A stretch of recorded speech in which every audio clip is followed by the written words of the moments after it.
الحمد لله رب العالمين. نحمدك يا من أوضحت لنا سبل الهداية وأوزقت عن بصائرنا خشوة الغوايا، وأشهد أن لا إله إلا الله وحده لا شريك له، وأشهد أن محمدا عبده ورسوله أرسله بالهدى ودين الحق ليظهره على الدين كله ولو كره المشركون. اللهم صل على محمد وعلى آل محمد كما صليت على إبراهيم وعلى آل إبراهيم إنك حميد مجيد. اللهم بارك على محمد وعلى آل محمد كما باركت على إبراهيم وعلى آل إبراهيم إنك حميد مجيد. أما بعد فإن خير الكلام كلام الله، وخير السنن سنن محمد صلى الله عليه وسلم، وشر الأمور محدثاتها وكل محدثة بدعة وكل بدعة ضلالة وكل ضلالة في النار. يا أيها الناس أوصيكم وإياي أولا بتقوى الله. يا أيها الذين آمنوا اتقوا الله حق تقاته ولا تموتن إلا وأنتم مسلمون. اللهم رب اشرح لي صدري ويسر لي أمري واحلل عقدة من لساني يفقهوا قولي. ഏറെ സ്നേഹം നിറഞ്ഞ സഹോദരങ്ങളെ, സഹോദരിമാരെ, വിശ്വാസിനികളെ, നമ്മെല്ലാം സൃഷ്ടിക്കുകയും സംവിധാനിക്കുകയും നമുക്ക് വേണ്ടതെല്ലാം ഇവിടെ ഒരുക്കുകയും എല്ലാം ചെയ്ത് നമ്മെ പരിപാലിച്ചു പോരുന്ന നമ്മുടെ രക്ഷിതാവായ റബ്ബ് സുബ്ഹാനഹു വ തആലയുടെ വിധിവിലക്കുകൾ, നിയമനിർദ്ദേശങ്ങളെല്ലാം ജീവിതത്തിൽ യഥാവിധം പാലിച്ചും സൂക്ഷിച്ചും അല്ലാഹു സുബ്ഹാനഹു വ തആലയെ സ്നേഹിച്ചും അവിടത്തെ നിയമങ്ങൾക്ക് വിധേയപ്പെട്ടും ജീവിക്കുവാൻ കൽപ്പിക്കപ്പെട്ടവരാണ് നാം ഓരോരുത്തരും എന്ന് ഓർമ്മപ്പെടുത്തുകയാണ്. അങ്ങനെ യഥാവിധം പടച്ച റബ്ബിനെ സൂക്ഷിച്ച് ജീവിക്കുന്നവരിൽ ഉൾപ്പെടണേ എന്ന് ഉപദേശിക്കുകയും വസിയ്യത്ത് ചെയ്യുകയും ചെയ്യുന്നു. നാഥൻ നമ്മെ അതിന് അനുഗ്രഹിക്കുമാറാകട്ടെ.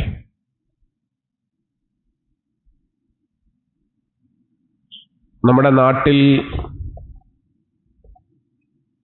ഇന്നിൻ്റെ ഒരു കാലാവസ്ഥ നമുക്കറിയാം. തെരഞ്ഞെടുപ്പ് ചൂടിൻ്റെ ഒരു സമയത്താണ് നാം നിലകൊള്ളുന്നത്. അതിൻ്റെ ആരവങ്ങളും അതിൻ്റെ ആഘോഷങ്ങളും അതിൻ്റെ പ്രചരണങ്ങളുമൊക്കെ നടന്നുകൊണ്ടിരിക്കുന്ന സമയം. ഇത്തരം സന്ദർഭങ്ങളിൽ അന്തരീക്ഷത്തിൽ ഉയരുന്ന ചില സന്ദേശങ്ങൾ നമുക്ക് കാണാം. അതിൽപ്പെട്ട ഒന്നാണ് മതം രാഷ്ട്രീയത്തിൽ ഇടപെടേണ്ടതില്ല, രാഷ്ട്രീയക്കാർ മതത്തിലും ഇടപെടേണ്ടതില്ല എന്ന ഒരു തത്വം. മതപണ്ഡിതരും മതസംഘടനകളും രാഷ്ട്രീയ വിഷയങ്ങളിൽ ഇടപെടുന്നത് ജനാധിപത്യ മതേതര സമൂഹത്തിന് ദോഷമാണെന്ന് വിചാരിക്കുന്നവരാണ് അധികം ആളുകളും. പല കാരണങ്ങളാൽ ഈ വാദങ്ങൾ പൂർണ്ണമായി അംഗീകരിക്കാൻ നമുക്ക് സാധ്യമല്ല എന്നതാണ്. രാഷ്ട്രീയത്തിൽ ധാർമ്മികതയുടെ അടിത്തറയായി പ്രവർത്തിക്കാൻ കഴിയുന്ന ഒന്നാണ് നമ്മുടെ മതം. ധാർമ്മികതയുള്ള ഒരു വ്യക്തിയായി ഒരു മതമുള്ള മനുഷ്യന് മാറാൻ സാധിക്കും. ധാർമ്മികതയുള്ള, ധർമ്മബോധമുള്ള, ധാർമ്മിക ചിന്തയുള്ള പൊതുപ്രവർത്തകനായി, രാഷ്ട്രീയ പ്രവർത്തകനായി, മതബോധവും മതചിന്തയുമുള്ള ഒരു മനുഷ്യന് മാറാൻ സാധിക്കും. അങ്ങനെ നന്മയുള്ള, നീതിബോധമുള്ള മികച്ച പൊതുപ്രവർത്തകനായി, നല്ല രാഷ്ട്രീയ സേവകനായി, രാഷ്ട്രീയ പ്രവർത്തകനായി, മതബോധമുള്ള ഒരാൾക്ക് നിലകൊള്ളാൻ സാധിക്കും എന്നതാണ് നമ്മൾ മനസ്സിലാക്കേണ്ടത്.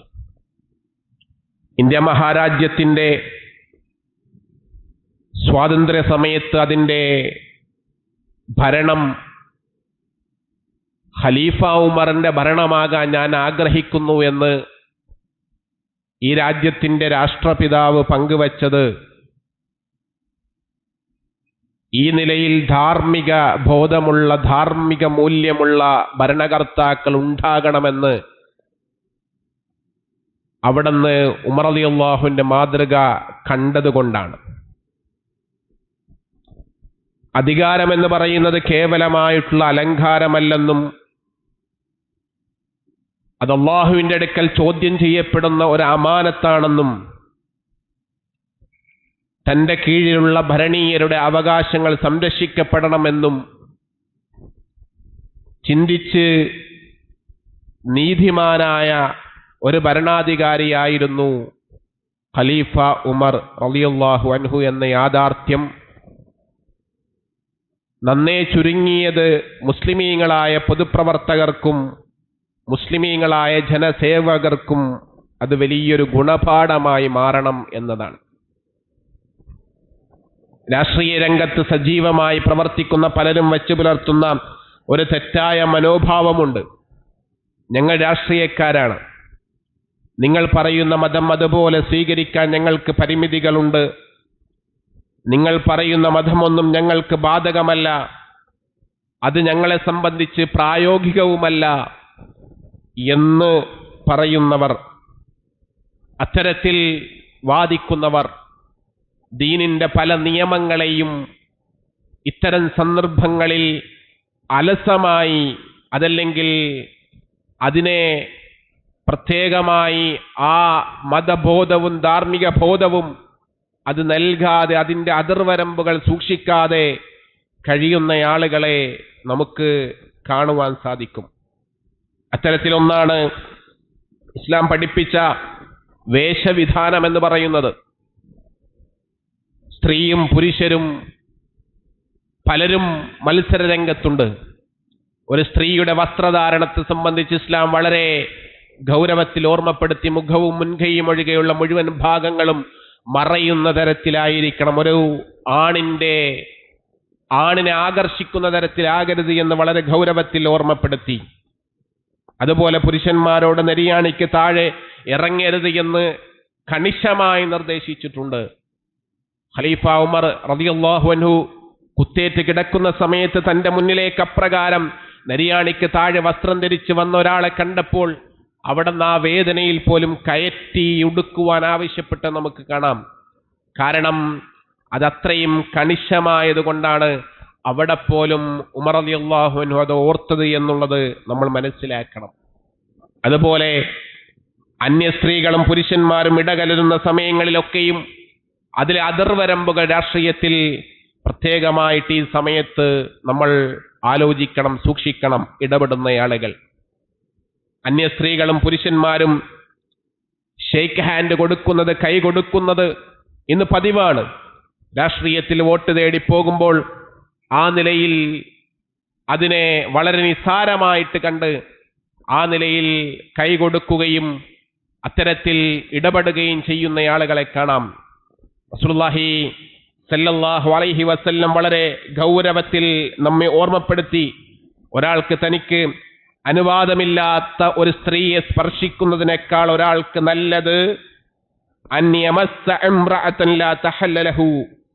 ഒരു സ്ത്രീയെ, അനുവാദമില്ലാത്തൊരു സ്ത്രീയെ സ്പർശിക്കുന്നതിനേക്കാളും നല്ലത് ലഅൻ യുതഅന്ന ഫീ റഅസി റജുലുൻ ബിമുഖതിഅത്തിൻ മിൻ ഹദീദിൻ, ഒരു ആണി കൊണ്ട്, അദ്ദേഹത്തിന്റെ ഇരുമ്പിന്റെ ആണി കൊണ്ട് തലയിലടിക്കുന്നതാണ് അതിനേക്കാളും നല്ലത് എന്ന് പ്രവാചകൻ സല്ലല്ലാഹു അലൈഹി വസല്ലം പഠിപ്പിക്കുകയാണ്.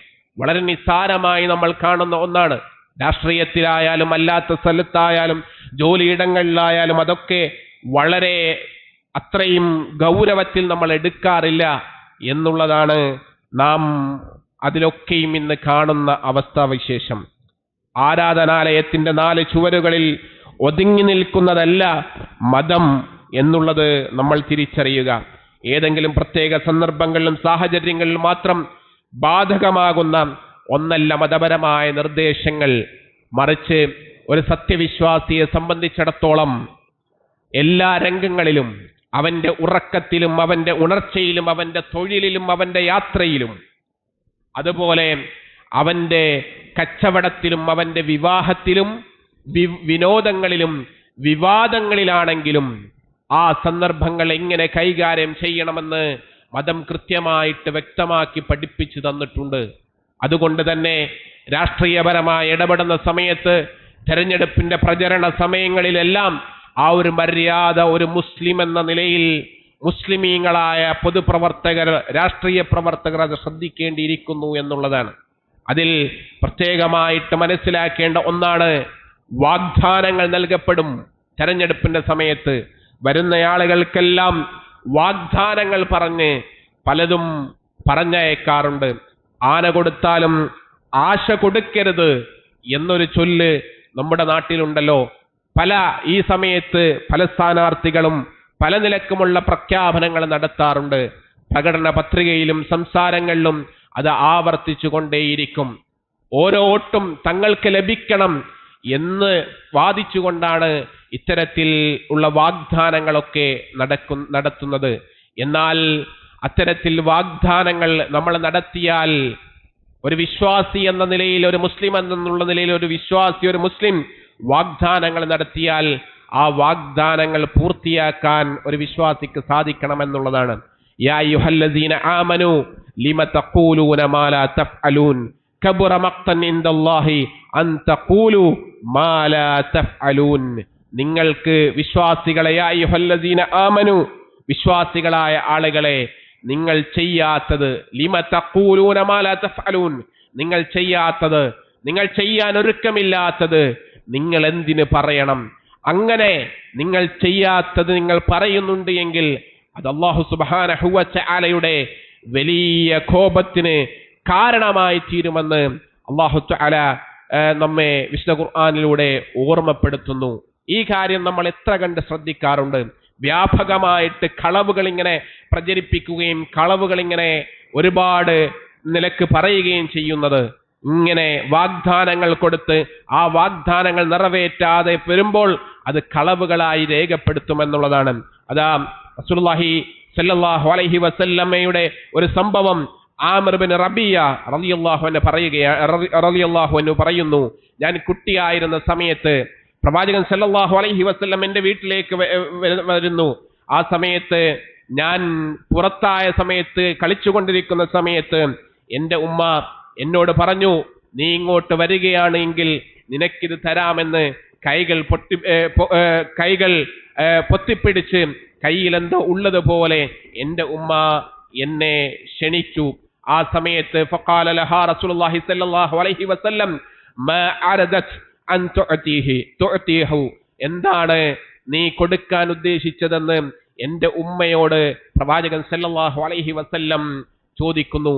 ആ സമയത്ത് ആ ഉമ്മ കൈകൾ വിടർത്തിക്കൊണ്ട്, ഇതാ പ്രവാചകരെ, ചെറിയൊരു കാരക്ക കഷ്ണമാണ് ഞാൻ കൊടുക്കാൻ ഉദ്ദേശിച്ചത് എന്ന് പ്രവാചകനെ കാണിച്ചു കൊടുക്കുന്നു. ആ സമയത്ത് പ്രവാചകൻ സല്ലല്ലാഹു അലൈഹി വസല്ലം പറഞ്ഞു, അമാ ഇന്നക ലൗ ലം തഫ്അലി കുതിബ്ത അലൈക കസിബ, അതാ നീ ഒന്നും കൊടുക്കാൻ ഉദ്ദേശിച്ചിരുന്നില്ല, അവൻ വരികയാണ് നിന്റെ ലക്ഷ്യം, അതിനു വേണ്ടിയാണ് എങ്കിൽ നീ ഒന്നും കൊടുക്കാൻ നിന്റെ കയ്യിലില്ല, ഉദ്ദേശിച്ചിട്ടില്ല എങ്കിൽ അത് നിന്റെ മേൽ കളവായി രേഖപ്പെടുത്തുമായിരുന്നു എന്ന് റസൂലുള്ളാഹി സല്ലല്ലാഹു അലൈഹി വസല്ലം അവിടെ പഠിപ്പിച്ചു കൊടുക്കുകയാണ്. ഇവിടെ നമ്മൾ മനസ്സിലാക്കേണ്ട കാര്യം, രാഷ്ട്രീയമായ അത്തരത്തിലുള്ള പ്രചരണ സമയങ്ങളിലൊക്കെയും പല നിലക്കുമുള്ള വാഗ്ദാനങ്ങൾ കൊടുക്കുമ്പോൾ അത് പൂർത്തിയാക്കാൻ സാധിക്കുന്നില്ല എങ്കിൽ അതിനെ കളവായിട്ട് രേഖപ്പെടുത്തുമെന്നുള്ളതാണ് റസൂലുള്ളാഹി സല്ലല്ലാഹു അലൈഹി വസല്ലം ഇവിടെ നമ്മെ പഠിപ്പിക്കുന്നതുമായി ബന്ധപ്പെടുത്തി നമുക്ക് വായിച്ച് മനസ്സിലാക്കാൻ സാധിക്കുന്നത്. ഒരിക്കൽ റസൂലുള്ളാഹി സല്ലല്ലാഹു അലൈഹി വസല്ലം തന്റെ സ്വഹാബികളോട് ചോദിച്ചു, നിങ്ങൾ ഇന്ന് വല്ല സ്വപ്നവും കണ്ടോ? സ്വഹാബികളുടെ മറുപടിയില്ല, ഞങ്ങൾ കണ്ടില്ല. പ്രവാചകൻ സല്ലല്ലാഹു അലൈഹി വസല്ലം പറയുകയാണ്, ഞാൻ ഒരു സ്വപ്നം കണ്ടിരിക്കുന്നു.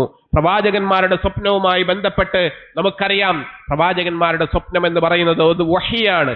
പ്രവാചകൻ സല്ലല്ലാഹു അലൈഹി വസല്ലം എന്നിട്ട് പ്രവാചകന്റെ സ്വപ്നം ഇങ്ങനെ വിശദീകരിച്ചു കൊടുക്കുകയാണ്. അതാ പരലോകത്തിലെ ഒരവസ്ഥയാണ്, നരകത്തിലെ ഒരവസ്ഥയാണ്. ഒരാൾ മലർന്നിങ്ങനെ കിടക്കുന്നു. ആ സമയത്ത് ഒരാളുടെ മുഖത്തിന്റെ ഒരു ഭാഗം പിരടിയുടെ ഭാഗത്ത് നിന്ന് മൂക്കിന്റെ ഭാഗം വരെ കൊളുത്തുകൊണ്ട് കൊളുത്തി വലിക്കുകയാണ് ഒരാൾ ഒരറ്റത്ത് നിന്ന്. ആ സമയത്ത് മറ്റ് അറ്റത്ത് നിന്ന് കൊളുത്തി വലിക്കാൻ തുടങ്ങുന്ന സമയത്ത് ആദ്യം വലിച്ച അറ്റം അത് ഉണങ്ങി പഴയ സ്ഥിതിയിലേക്കാകുന്നു. വീണ്ടും മറ്റേ അറ്റം അത്തരത്തിൽ കൊളുത്തി വലിക്കുന്നു. അങ്ങനെ ഇത് കഴിയുമ്പോഴത്തേക്ക് മറ്റേ അറ്റം കൊളുത്തി വലിക്കുന്നു. ഈ നിലയിൽ കൊളുത്തി വലിച്ച് മുഖങ്ങളെല്ലാം വികൃതമാക്കപ്പെട്ട് അത് കൊളുത്തി വലിക്കപ്പെടും. ആരാണ് ഈ വ്യക്തി എന്ന റസൂലുള്ളാഹി സല്ലല്ലാഹു അലൈഹി വസല്ലം അവിടെ പരിചയപ്പെടുത്തുകയാണ്. ഒരു വ്യക്തി രാവിലെ വീട്ടിൽ നിന്നും പുറത്തിറങ്ങുകയാണ്. എന്നിട്ട് അവന്റെ പണി എന്ന് പറയുന്നത് ഇങ്ങനെ ഇല്ലാ കഥകളും ഇല്ലാ വാഗ്ദാനങ്ങളും കളവുകൾ ഇങ്ങനെ പറഞ്ഞു നടക്കുക എന്നുള്ളതാണ്. അപ്പോൾ കളവിനെ നമ്മൾ വളരെ ഗൗരവപൂർവ്വം എടുക്കണം. കളവിനുള്ള ശിക്ഷയാണ് റസൂലുള്ളാഹി സ്വല്ലല്ലാഹു അലൈഹി വസല്ലമക്ക് സ്വപ്നത്തിലൂടെ അല്ലാഹു സുബ്ഹാനഹു വ തആല അറിയിച്ചു കൊടുത്തത്. വാഗ്ദാനങ്ങൾ നൽകുമ്പോൾ ആ വാഗ്ദാനങ്ങൾ പൂർത്തിയാക്കാൻ സാധിക്കുന്നില്ല എങ്കിൽ അത് കളവായി രേഖപ്പെടുത്തുമെന്നുള്ളത് തെരഞ്ഞെടുപ്പിന്റെ സമയത്ത് അതാത് പാർട്ടികളിൽ പ്രവർത്തിക്കുന്ന ആളുകൾ ആ വാഗ്ദാനങ്ങൾ നിറവേറ്റാൻ സാധിക്കുമോ എന്നുള്ളത് അതിനുശേഷം ആലോചിക്കേണ്ട ഒരു കാര്യമാണ്. അതുപോലെ തന്നെ ലക്ഷ്യവും മാർഗവും നന്നായിരിക്കണം എന്നുള്ളതാണ് ഒരു വിശ്വാസി ഇതുമായി ബന്ധപ്പെട്ട് മനസ്സിലാക്കേണ്ടത്. പല ആളുകളും പല രാഷ്ട്രീയ പാർട്ടിയിലെ കക്ഷികളും പറയാറുണ്ട്, ലക്ഷ്യം അത് നന്നായാൽ മതി, മാർഗം എന്തായാലും കുഴപ്പമില്ല, ആരെ കൊന്നിട്ടായാലും ആരെ എങ്ങനെയൊക്കെ ഉന്മൂലനം ചെയ്തിട്ടാണെങ്കിലും നമുക്ക് വിജയിച്ചാൽ മതി, നമ്മുടെ ലക്ഷ്യം ഫലം കണ്ടാൽ മതി എന്ന് പറയുന്ന ആളുകളുണ്ട്, എന്ന് വാദിക്കുന്ന കക്ഷികളുണ്ട്. എന്നാൽ ഒരു വിശ്വാസിയെ സംബന്ധിച്ചിടത്തോളം അവന്റെ ലക്ഷ്യവും നന്നായിരിക്കണം, അതിലേക്കുള്ള മാർഗവും നന്നായിരിക്കണം എന്നുള്ളതാണ്. അങ്ങനെയൊക്കെ മാർഗം ശരിയാവാതെ പല മാർഗത്തിലൂടെ, ഉദാഹരണത്തിന് ഗീബത്ത് പരത്തിക്കൊണ്ട്, പരദൂഷണം പറഞ്ഞുകൊണ്ട്, നമീമത്ത് നുണപ്രചരണങ്ങൾ പരത്തിക്കൊണ്ട് അത്തരത്തിൽ വിജയിക്കുവാനായിട്ട് കോപ്പുകൂട്ടുന്ന പലതും നമ്മൾ കാണാറുണ്ട്. പല നിലക്കുള്ള സാമ്പത്തിക ആരോപണങ്ങൾ പറഞ്ഞ് പല നിലക്കുമുള്ള അന്യ സ്ത്രീകളുമായി ചേർത്ത് പറഞ്ഞ് ലൈംഗിക ആരോപണങ്ങളും അധിക്ഷേപങ്ങളും നടത്തിക്കൊണ്ട് ഒരു ഗൗരവമില്ലാതെ ഒരു നിലക്കും സൂക്ഷ്മതയില്ലാതെ അത്തരത്തിലുള്ള ആരോപണങ്ങൾ നടത്തുന്ന ആളുകളുണ്ട്. ഒരാളെ സംബന്ധിച്ച് വ്യഭിചാരം ഇസ്ലാമികമായ നിയമപ്രകാരം നാലാളുകൾ അതിന്റെ കണ്ണിന്റെ കാഴ്ച കൊണ്ട് കണ്ണുകൊണ്ട് കാണണമെന്നുള്ളതാണ്. വളരെ കൃത്യമായിട്ടത് കണ്ണുകൊണ്ട് കാണുമ്പോൾ മാത്രമാണ് അതിനെ ഇസ്ലാമിക നിയമപ്രകാരം ശിക്ഷയായിട്ട് നടപ്പാക്കാൻ പറ്റുകയുള്ളൂ. ഫോണിൽ വീഡിയോ എടുത്ത് ആ വീഡിയോ പ്രചരിപ്പിച്ചാൽ പോലും ഇസ്ലാമിക ഭരണകൂടത്തിന് കീഴിൽ അത് തെറ്റായി ശിക്ഷയുള്ള കാര്യമായിട്ട് മാറുമെന്നുള്ളതാണ്. ഒരു മനുഷ്യന്റെ കണ്ണുകൾ കൊണ്ട് കാണുമ്പോഴേ അത് യഥാർത്ഥമായ ശിക്ഷാവിധികൾ അവിടെ നടപ്പാക്കുകയുള്ളൂ എന്നുള്ളത് നമ്മൾ മനസ്സിലാക്കണം. ആ നിലയിൽ ആരോപണങ്ങൾ ഇങ്ങനെ ഈ സമയത്ത് പല നിലക്കും എതിർ സ്ഥാനാർത്ഥികൾക്കെതിരെ വ്യഭിചാരാരോപണം, ലൈംഗികാരോപണം, അത്തരത്തിലുള്ള പല ആരോപണങ്ങളും ഇല്ലാ കഥകളും ഇങ്ങനെ പ്രചരിപ്പിച്ചു വിടും. എന്നിട്ടത് സാമൂഹ്യ മാധ്യമങ്ങളിലൂടെ നമ്മൾ ചിലപ്പോൾ അറിയാതെ ലൈക്ക് ചെയ്യപ്പെടും, നമ്മൾ ഷെയർ ചെയ്യപ്പെടും, നമ്മൾ അതിനെ കമന്റ് ഇടപെടും. ആ സമയങ്ങളിലൊക്കെ വിശ്വാസി എന്നുള്ള നിലയിൽ നമ്മൾ വളരെ ഗൗരവത്തിൽ അത്തരം കാര്യങ്ങളൊക്കെ സൂക്ഷിക്കണമെന്നുള്ളതാണ്. വലാ തഖഫ് മാ ലൈസ ലക ബിഹി ഇൽമ്, അറിവില്ലാത്തതിന്റെ പിന്നിൽ നീ പോകരുത് എന്ന് അല്ലാഹു സുബ്ഹാനഹു വ തആല സൂറത്ത് ഇസ്രായിലൂടെ വളരെ ഗൗരവത്തിൽ നമ്മെ ഓർമ്മപ്പെടുത്തുന്നു. എന്നിട്ട് അല്ലാഹു തആല പറഞ്ഞു, ഇന്ന സമഅ വൽ ബസറ വൽ ഫുആദ കുല്ലു ഉലൈക കാന അൻഹു മസ്ഊല. നിന്റെ കേൾവി, നിന്റെ കാഴ്ച, അതേപോലെ നിന്റെ ചിന്ത, ഇതെല്ലാം അള്ളാഹുവിന്റെ അടുക്കൽ ചോദ്യം ചെയ്യപ്പെടുന്നതാണ് എന്നുള്ള ഒരു ഗൗരവം അല്ലാഹു തആല ഓർമ്മപ്പെടുത്തുന്നു. അറിവില്ലാത്ത വിഷയത്തിൽ ആരെയോ കുറിച്ച് പ്രചരിപ്പിച്ചു, അവൻ നമ്മുടെ പാർട്ടിക്കെതിരായി നിൽക്കുന്നവനാണ്, അവൻ നമ്മുടെ സ്ഥാനാർത്ഥിക്കെതിരായി നിൽക്കുന്നവനാണ്, എന്നാൽ ഞാൻ അതിനൊരു കമന്റ് ഇട്ടേക്കാം, ഞാനതൊന്ന് ഷെയർ ചെയ്തേക്കാം, ഞാനതൊന്ന് ഫോർവേഡ് ചെയ്തേക്കാം എന്നൊക്കെ കരുതി നമ്മൾ അത്തരത്തിലുള്ള പ്രവണതകൾ നമ്മൾ ചെയ്യുന്നുണ്ട് എങ്കിൽ നമ്മൾ ആലോചിക്കേണ്ടത് നമ്മുടെ എല്ലാ പ്രവർത്തികളും റബ്ബിന്റെ മുന്നിൽ നാളെ ചോദ്യം ചെയ്യപ്പെടുമെന്നുള്ളതാണ്. അല്ലാഹു സുബ്ഹാനഹു വ തആല വളരെ ഗൗരവത്തിൽ സൂറത്തുൽ ഹുജറാത്തിലൂടെ നമ്മെ ഓർമ്മപ്പെടുത്തി, യാ അയ്യുഹല്ലദീന ആമനു ഇൻ ജാഅകും ഫാസിഖുൻ ബിനബഇൻ ഫതബയ്യനു.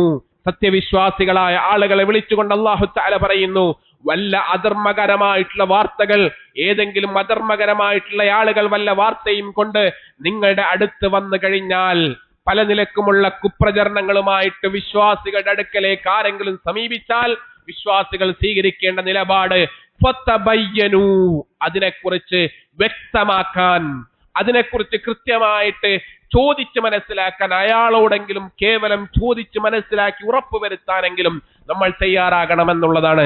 നമ്മുടെ മുന്നിൽ ഹയാത്തിലുള്ള ഒരു മനുഷ്യൻ, നമ്മുടെ മുന്നിൽ ജീവനോടെയുള്ള ഒരു മനുഷ്യൻ, രാവിലെയും വൈകുന്നേരം കാണുന്ന ഒരു മനുഷ്യൻ, ആഴ്ചയിൽ കാണുന്ന ഒരു മനുഷ്യൻ, ആ മനുഷ്യനെ കുറിച്ച് മറ്റുള്ളവരുമായിട്ട് പല വാർത്തകൾ പങ്കുവെക്കാൻ നമ്മൾ ഇറങ്ങിപ്പുറപ്പെടുമ്പോ ഇത്തരത്തിലുള്ള വാർത്തകൾ ശരിയാണോ? അതല്ലെങ്കിൽ വേറെ ഒരാൾ അയാളെ കുറിച്ചൊരു വാർത്ത വന്ന് നമ്മളോട് പറഞ്ഞു, അങ്ങനെ പറഞ്ഞ സമയത്ത് അയാളോടെങ്കിലും കേവലം അതിനെ ഒന്ന് ഉറപ്പുവരുത്താൻ ഇത്തരത്തിലുള്ള വാർത്തകൾ കേൾക്കുന്നുണ്ട്, ശരിയാണോ എന്ന് ചോദിക്കാനുള്ള ഒരു കേവലം മിനിമം ബാധ്യത ഒരു വിശ്വാസി എന്നുള്ള നിലയിൽ വിശ്വാസിക്കുണ്ട് എന്നുള്ളതാണ്. ഒരു വിശ്വാസി എന്ന നിലയിൽ ഈ സമയത്ത് നമ്മൾ ശ്രദ്ധിക്കേണ്ട കാര്യം. അതേപോലെ പരിഹാസങ്ങൾ, പലതിന്റെ പേരിലും പരിഹാസങ്ങൾ.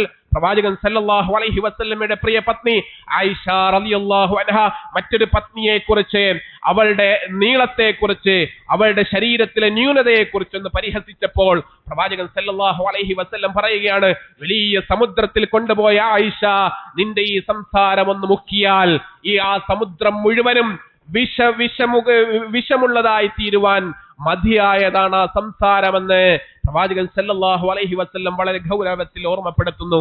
പരിഹാസങ്ങൾ, ഏഷണികൾ, പരദൂഷണങ്ങൾ, അതൊക്കെ ഒരു ലൈസൻസും ഇല്ലാതെ, ഒരു നിലക്കുമുള്ള മാന്യതയില്ലാതെ, ഒരു നിലക്കുമുള്ള സൂക്ഷ്മതയില്ലാതെ ഈ സമയങ്ങളിൽ, ഇത്തരത്തിലുള്ള തെരഞ്ഞെടുപ്പിന്റെ സമയങ്ങളിൽ നമ്മുടെ നാടുകളിൽ പ്രചരിപ്പിക്കുന്നത് നമ്മൾ കാണുന്നുണ്ട്. ഒരു വിശ്വാസി എന്ന നിലയിൽ അതിലൊക്കെ ഇസ്ലാം പറഞ്ഞ മാനദണ്ഡങ്ങൾ പാലിക്കുകയും ഇസ്ലാം പറഞ്ഞ സൂക്ഷ്മതകൾ പാലിക്കുകയും ചെയ്യേണ്ടവരാണ് വിശ്വാസികൾ എന്നത് പ്രത്യേകമായിട്ട് ഈ സന്ദർഭത്തിൽ നമ്മൾ ഓർക്കേണ്ട കാര്യമാകുന്നു. ഇങ്ങനെയൊക്കെ നോക്കിയാൽ രാഷ്ട്രീയം നടക്കില്ല, പെട്ടിപൂട്ടി വീട്ടിലിരിക്കാമെന്ന് പരിഹസിക്കുന്നവർ ഇത്തരത്തിൽ നമുക്ക് കാണാൻ സാധിക്കും. ഇത്തരത്തിൽ സൂക്ഷ്മത പാലിക്കുന്നവരിലേക്ക് അത്തരത്തിൽ പറഞ്ഞു വരുന്നവരുണ്ടാകും. ആ ആളുകളോട് പറയേണ്ടത്, ഇന്ത്യൻ മുസ്ലിമീങ്ങൾക്ക് രാഷ്ട്രീയ ബോധം പകർന്നു തന്ന മഹാന്മാരായ പണ്ഡിതന്മാരെ കുറിച്ചാണ് ആലോചിക്കേണ്ടത്. സ്വതന്ത്ര സമരത്തിന്റെ കാലഘട്ടങ്ങളിൽ അതിന്റെ കാലശേഷവുമൊക്കെ വളരെ മാന്യതയുടെ രാഷ്ട്രീയം കാണിച്ചു തന്ന ഒരുപാട് പണ്ഡിതരെ, ഒരുപാട് നേതാക്കളെ, ഒരുപാട് വിശ്വാസികളായ ആളുകളെ നമുക്ക് കാണുവാൻ സാധിക്കും. ഇന്ത്യ മഹാരാജ്യത്തിന്റെ പ്രഥമ വിദ്യാഭ്യാസ മന്ത്രി ആരാണ്? മൗലാന അബുൽ കലാം ആസാദ്. ആരായിരുന്നു മൗലാന അബുൽ കലാം ആസാദ്? ഉറുദുവിൽ വിശുദ്ധ ഖുർആന് പരിഭാഷ എഴുതി, വിശുദ്ധ ഖുർആന് തഫ്സീർ എഴുതിയ പണ്ഡിതനായ പാണ്ഡിത്യമുള്ള വ്യക്തിത്വമായിരുന്നു. അദ്ദേഹവും അദ്ദേഹത്തിന്റെ ഡ്രൈവറും ചേർന്ന് നിന്ന് നമസ്കരിക്കുന്നത് കണ്ട് അതിനെ അത്ഭുതത്തോടെ നോക്കിക്കണ്ടിരുന്നു. ഇന്ത്യയുടെ പ്രഥമ പ്രധാനമന്ത്രിയായിരുന്ന ജവഹർലാൽ നെഹ്റു എന്ന് നമുക്ക് വായിച്ചെടുക്കുവാൻ സാധിക്കുമെന്നുള്ളതാണ്. ഈ മൊയ്ദ് മൗലവിയെ പോലെ, അതേപോലെ അബ്ദുറഹ്മാൻ സാഹിബിനെ പോലെ, KM മൗലവിയെ പോലെ, NV അബ്ദുസ്സലാം മൗലവിയെ പോലെ, ഉമർ മൗലവിയെ പോലെ, PP അബ്ദുൽ ഗഫൂർ മൗലവിയെ പോലെയുള്ള എത്രയോ മഹാന്മാരായ ആളുകൾ ഇവിടെ പഞ്ചായത്ത് പ്രസിഡന്റായി പല രാഷ്ട്രീയ പാർട്ടികളുടെയും പ്രമുഖ സ്ഥാനത്തിരുന്ന് അത്തരത്തിൽ മാന്യതയുടെ രൂപം, ധാർമ്മികതയുടെ രൂപം കാണിച്ചു തന്ന നാളുകൾ കഴിഞ്ഞു പോയിട്ടുണ്ട് എന്നുള്ളതാണ്. വ്യാഴാഴ്ചയും തിങ്കളാഴ്ചയും രാഷ്ട്രീയ യോഗങ്ങൾ നടക്കുമ്പോൾ അബ്ദുറഹ്മാൻ സാഹിബിന്റെ മുന്നിൽ ചായകൾ വെക്കാത്ത ദിവസങ്ങൾ ഉണ്ടായിരുന്നു എന്നുള്ളതാണ്. ചായ വെക്കുന്നയാൾക്ക്, മീറ്റിംഗിന് ചായ വിതരണം ചെയ്യുന്നയാൾക്കറിയാം വ്യാഴാഴ്ചയും തിങ്കളാഴ്ചയും അബ്ദുറഹ്മാൻ സാഹിബ് നോമ്പ് നോൽക്കുന്ന വ്യക്തിത്വമാണ് എന്ന് അയാൾക്ക് പോലും അറിയാമായിരുന്നു എന്നുള്ളതാണ്. അത്രയും സൂക്ഷ്മതയിൽ, അത്രയും തഖ്വയിൽ അല്ലാഹുവിനെ ഭയപ്പെട്ട് ജീവിച്ച് രാഷ്ട്രീയ പ്രവർത്തനം നടത്തി സമൂഹത്തിന് നന്മ പകർന്ന ആളുകളാണ് പൂർവികരായ ഈ മഹാന്മാരായ ആളുകൾ.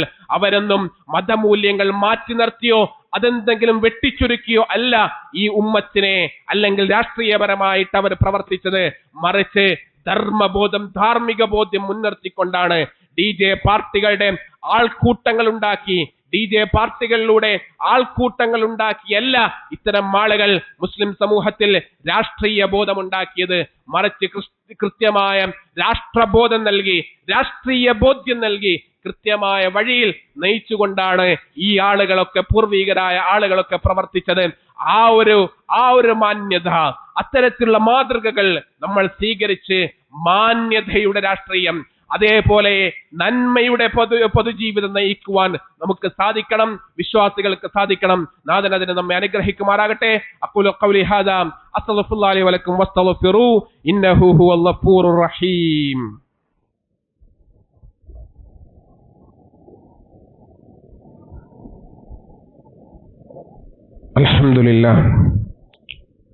അൽഹംദുലില്ലാഹി റബ്ബിൽ ആലമീൻ വസ്സലാത്തു വസ്സലാമു അലാ റസൂലിഹിൽ അമീൻ വഅലാ ആലിഹി വഅലാ സ്വഹാബത്തിഹി അജ്മഈൻ വബഅദ്. ഉസീകും വഇയ്യായ സാനിയം ബിത്തഖ്വല്ലാഹ്.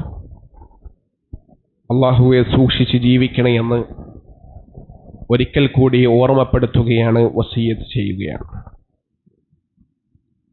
അല്ലാഹുവിന്റെ റസൂൽ സല്ലല്ലാഹു അലൈഹി വസല്ലം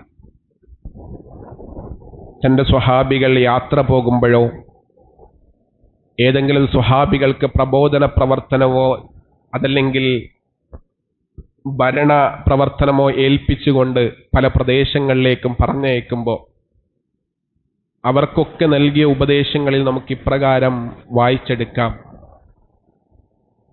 ഇത്തഖില്ലാഹ ഹൈസുമാ കുൻത് വഅത്ബിഉ സയ്യിഅത്തൽ ഹസന തംഹുഹാ വഖാലത്തിൻ നാസി ബിഖുലുഖി ഹസനിൻ. ഏത് സമയത്തും ഒരു വിശ്വാസിക്ക് വേണ്ട കാര്യങ്ങളാണിത്. ഒന്നാമതായി പ്രവാചകൻ പഠിപ്പിച്ചത് ഇത്തഖില്ലാഹ ഹൈസുമാ കുൻത്.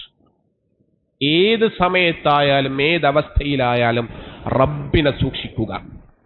റബ്ബിന് ഇഷ്ടമില്ലാത്തത്, റബ്ബ് വിരോധിച്ചത് ജീവിതത്തിൽ ഉണ്ടാകരുത് എന്നുള്ളതാണ് ആ തഖ്വ എന്നുള്ളത് നമ്മൾ മനസ്സിലാക്കുക. എന്നിട്ട് പറഞ്ഞു വഅത്ബിഉ സയ്യിഅത്തൽ ഹസനത തംഹുഹാ. ഇനി ഏതെങ്കിലും ഒരു തെറ്റ് സംഭവിച്ചു, മനുഷ്യനാണ്, ന്യൂനതകൾ ഉണ്ടാകാം, തെറ്റുകൾ സംഭവിക്കാം. അങ്ങനെ തെറ്റ് സംഭവിച്ചാൽ എന്ത് ചെയ്യണം?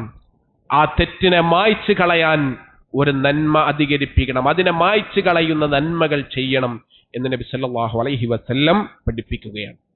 നമ്മുടെ ജീവിതത്തിൽ തെറ്റുകൾ ഉണ്ടാകാം, ദീനീപരമായി അതുപോലെ ഏത് ജീവിതത്തിലും തെറ്റുകൾ സംഭവിക്കാം, മനുഷ്യരോട് തന്നെ തെറ്റുകൾ സംഭവിക്കാം. ആ സമയങ്ങളിൽ ആ തെറ്റുകളെ മായ്ച്ചു കളയുന്ന നന്മകൾ ചെയ്ത് മുന്നേറണം എന്നതാണ് നബി സല്ലല്ലാഹു അലൈഹി വസല്ലം രണ്ടാമതായിട്ട് പഠിപ്പിച്ചത്. മൂന്നാമതായി കൊണ്ട് പറയുന്നു വഖാലിഖിൻ നാസി ബിഖുലുഖി ഹസനി. മനുഷ്യരോട് സൽസ്വഭാവത്തോടുകൂടി പെരുമാറുക. ഈ ഉപദേശങ്ങൾ രാഷ്ട്രീയക്കാരനാകട്ടെ, സാമൂഹിക പ്രവർത്തകനാകട്ടെ, പണ്ഡിതനാകട്ടെ, നേതാവാകട്ടെ, കച്ചവടക്കാരനാകട്ടെ, ഭർത്താവാകട്ടെ, ഭാര്യയാകട്ടെ, മക്കളാകട്ടെ, മാതാപിതാക്കളാകട്ടെ, ഏത് റോള് നമ്മൾ വഹിക്കുമ്പോഴും ഏത് സമയത്തും ഏതൊരാളും സ്വീകരിക്കേണ്ട ഉപദേശങ്ങളാണ് റസൂലുള്ളാഹി സ്വല്ലല്ലാഹു അലൈഹി വസല്ലം ഇവിടെ പഠിപ്പിച്ചത്.